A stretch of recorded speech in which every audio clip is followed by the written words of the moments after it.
with your life. We're going to work together on that. But underneath, we're sneaky, we're subversive. We're thinking to ourselves, I am going to help you learn how to think. And I'm going to do it with the practical exercises that we're going to use here. But God help us if we go home at night and we don't know that we were trying to help people do what colleges should do. We were trying to teach them how to think. The 3 jobs I think every college should have and certainly don't: how to meet an appropriate mate. Come on. I mean, what else is a college for? Help us figure out how to meet an appropriate mate, figure out how to find appropriate work for the talents God has given to each of us. And the 3rd task of college should be to help us to learn the principles of thinking. So I'm doing a series now. I'm starting to tape record people. I started with Bob Rosner, the author of The Working Wounded, and we did that last week. I'm going to put together a course on how to think and what the principles are, but using practical, everyday examples. So here are the questions I tried out, and I would recommend them to you too. What kind of problems do you most like to solve? What do you get the biggest kick out of solving? What kind of problems do you think you help solve better than anyone else you know? You're better at this than anyone else. What do you do that you think makes you different? You're solving the problem, you're getting a big kick out of it, but what did you do that made that happen? What was your secret? Now, I'll give a good example. Barbara Brown is a woman who wrote a book in 1974 that basically introduced America to biofeedback. She basically taught them how to understand the body systems. I was a very good friend for many, many years with a man named Jack Schwartz. He was written up in 68 books. Jack Schwartz could slow his heartbeat down to nothing, slow his breathing down to nothing, had immense control over his body. He was pursued by the Nazis in Holland because he was hiding in the attic as a Dutchman, and his mother gave him away to the Nazis.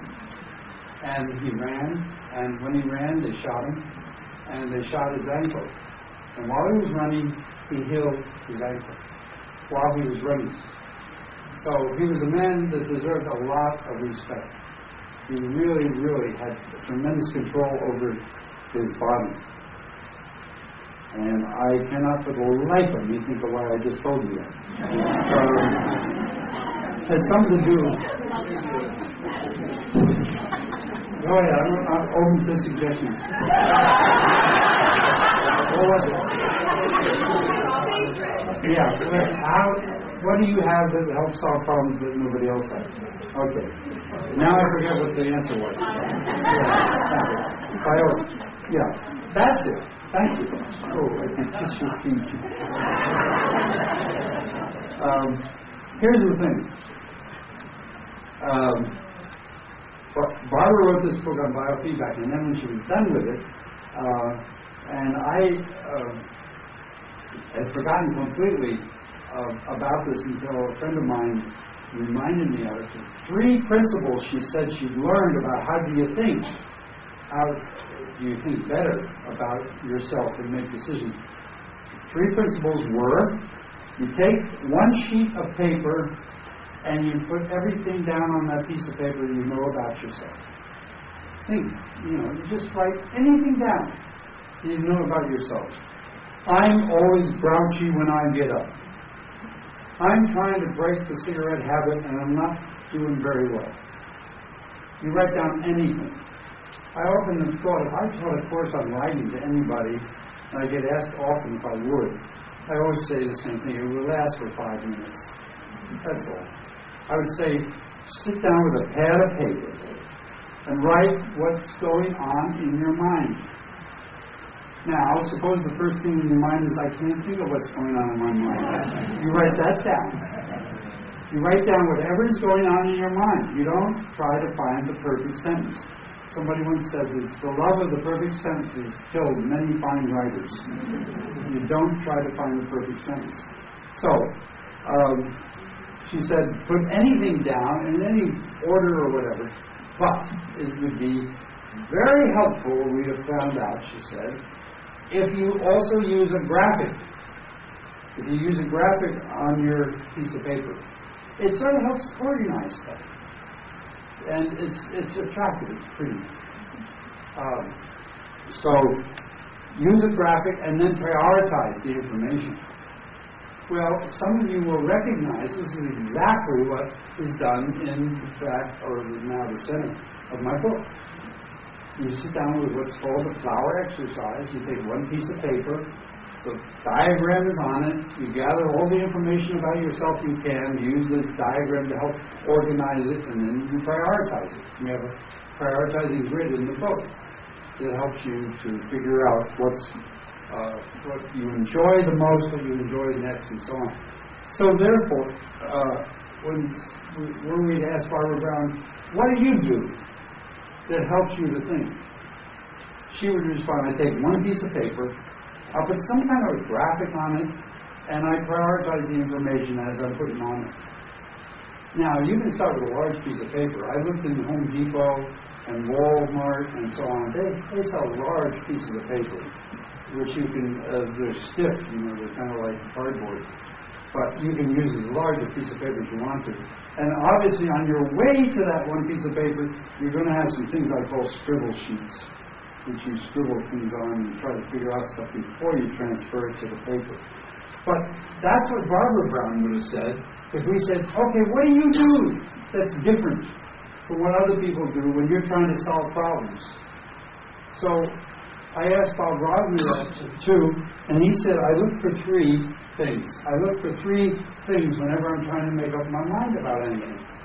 He was working with Genentech last week when I was interviewing him, and he said, I tried to show them three different possibilities that they could choose between. And immediately I thought of Elizabeth Harney and Deb Angel, because they have a theory about the three-option method that they use in two particular uses within their system, where you don't let somebody get frozen between what they want to do and you think that's awful, and you really want to just shake them and say, no, don't do that, dear, please. So you think of an alternative thing to say to them, and now they've got the second option, and now you're going to lock heads, because it's your idea versus their idea. But if you put in a third option, say, and there's also this, then you have broadened their view of stuff. It's no longer you versus them versus you. It's them versus three possibilities. And Bob said that's what he did. He used three possibilities. I immediately jumped up with excitement because I have been wrestling with a problem in my own life for a long time, which is what on earth to do with this Karn book every year. It's got two market publics that are entirely different from each other. There are job hunters, and if the economy is bad, they're reading the book. I've gotten letters literally where they said, I had a wonderful interview because the night before I went in, I read what you had to say about interviews. I bought your book at 2 o'clock yesterday afternoon. I read it at 6 o'clock last night, and I just did a great interview. Thank you so much. I haven't read the rest of your book, nor am I interested in it. So that's that. There's that. Then there's the other public, which are career changers. They're not going to necessarily leave during bad times. They're going to leave when the times get good. And so I thought, I know what to say to them, but how do I make this book be for two publics? So here I was. The one option, I'm going to write the book almost exclusively for job hunters and a little bit for career changers, or I'm going to make this book primarily a book of career change and a little bit for job hunters. And I spent literally weeks, wrestling with that. I'm going to redo this book. I'm going to reformat. I'm going to rethink and reframe this book. But how do I get off this is it primarily for job hunters, or is it primarily for career changes?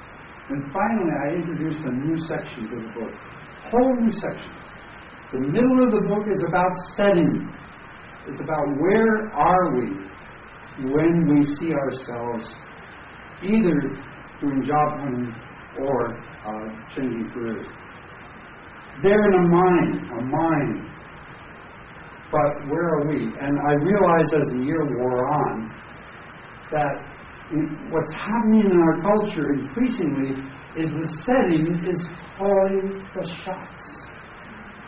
We are more and more like people fiddling while Rome burns if we go on doing career counseling the way we've been doing it for the last 5, 10, 15, or 20 years. Because there's a new actor on the stage. And the new actor on the stage is nature.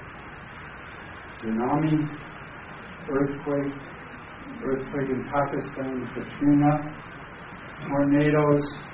You know that tornado that hit down the other day in Indiana and Kentucky was a half a mile wide? That's unimaginable. Nature is increasingly acting up. And from our point of view, is increasingly acting. What do you say to somebody who after the tsunami has no home and no place to be? We have to be taking setting more seriously. And so I have a whole section right in the middle of the book. The book now has 3 sections. The problem, which is job hunting. The playing field, which is the whole business of nature as the setting, the larger setting for what we're doing. And then the rest is on creating your dream job, what, where, and how. We need to think of the 3 kinds of possibilities. Anytime we're hung up on 2. That's how I got out of the morass with my book and did something creative with it, hopefully, for the edition that will be out in a couple of weeks. Thinking. It's just unbelievable what we learn when we try to ask ourselves, what are the major problems you like to solve? What problems do you solve that you think others couldn't? Or at least do it as much with grace as you? And what do you think is your secret? Now, those are questions that start with ourselves, but how it changes the whole conversation we're going to be holding with people during the coming year if we ask them that. If we say, what are the major problems you like to solve? And what do you think you do better at than other people do? What kinds of problems? And then, what are your secrets? How do you go about doing that? Susan Ireland has a new book coming out called Resumes for Dummies. And she has a wonderful sentence in it. She says, what's the least you need to know to do your resume? A great sentence. I wrote the foreword for the book. And I said, this is going to be a great book because she's asking the right question. We don't live in the information age anymore. We live in the too much information age. David Schenck, back in 1998, did a wonderful book called Data Smog, where he talked about we're wandering in the smog of so much information. In the year 2002, more words were produced than in the whole history of mankind summed up. In 1 year, 2002, more words were written and created than in the whole history of mankind. We are suffering with information down our throat. So, our skill, if we're going to talk about thinking, how do we become better thinkers and help people come to us for help? Not just find their dream, not just find their job, but how do we help them become better thinkers? The answer has got to start with that.